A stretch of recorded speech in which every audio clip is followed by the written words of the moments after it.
Alhamdulillah, mabiyayang araw lagi sa ating lahat at magandang araw lagi sa ating lahat kahit sobrang busy tayo sa trabaho.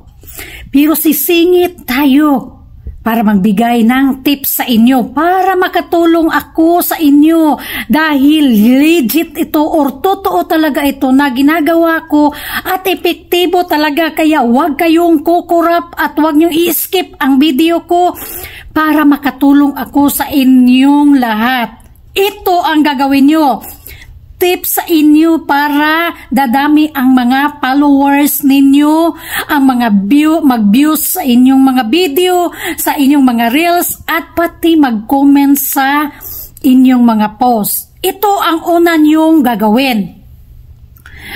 Pupunta kayo sa ibang mga video, diba?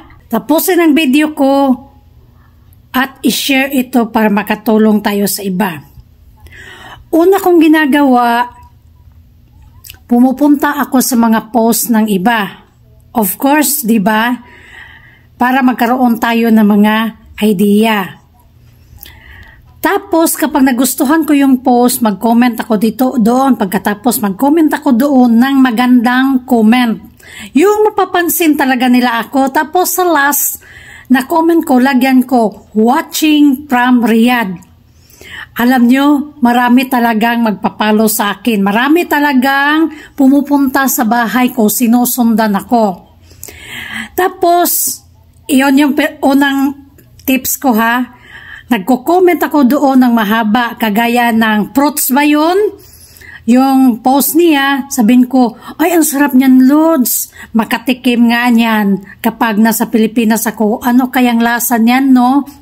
Or ano pa man, basta maganda yung i-comment niyo na mapansin kayo. Tapos, nilalagyan ko talaga sa huli yan ang watching from Riyadh. Talagang sinusundan nila ako sa bahay ko. Makikita nyo mamaya, ipa-plus ko dyan yung mga nagpapalo sa akin sa araw-araw. Tag 100 plus, o malaking bagay na yun sa atin. Pangalawa, ito pangalawa pa ha, yung may mga follow button na mga name doon na mga nag-comment, magpapansin talaga ako. Hina-heart ko yun, na huwag mo lang i-heart lahat-lahat dayon, kaya ma-spam kayo. Heart, care, thumbs up nyo. Basta ganun ang gagawin nyo. Kung may time pa kayo, ito. Pangalawa, yung may mga follow button na mga name. Kaya malaking bagay para sa ating mga content creator, yung mga name natin, iset natin na may follow button, makikita kahit saan tayo mag-comment, maraming magpapalo or susunod sa atin. Malaking bagay yon. May video ako niyan paano maglagay ng follow button sa name natin. Malaking bagay sa atin bilang content creator. Dahil kahit saan tayo magko-comment, may magsunod sa atin na ipapalo lang yung, pipindutin lang yung follow button sa ating name, nakapalo na sila sa atin. Pangatlo, yung mga nagko-comment doon na may mga follow ang name nila, mag-hi ka doon. Hello madam, magpapansin ka. Kundi, mag-comment ka sa, yung nag-comment, mag-reply ka doon, sabihin mo, payakap Lods, legit risbacker, kapag may time ka. Ako ginagawa ko yan, kapag may time ako, mga 3 or 4 or 5, minsan, ganon ang ginagawa ko para hindi masayang yung pagpunta mo doon sa post na yon.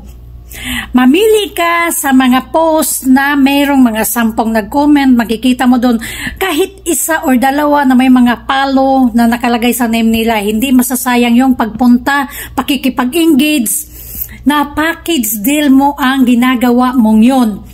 May nag-follow sa'yo, nakapanood ka na sa post nila, engagement yon. At saka nag-comment ka, nakahakot ka rin ng followers mo at viewers mo dahil pupunta din sila sa bahay mo. Kailangan mag-comment ka talaga sa post na yun dahil alam mo, dadalaw din sila sa bahay mo, sa post mo. malaking bagay ito. Kaya pakinggan ninyo ako maigi at pakishare para makunan din ng idea sa ating mga kapwa content creator at makatulong tayo sa kanila. Maraming salamat, pakishare ang ating video. Maraming salamat. God bless sa ating lahat.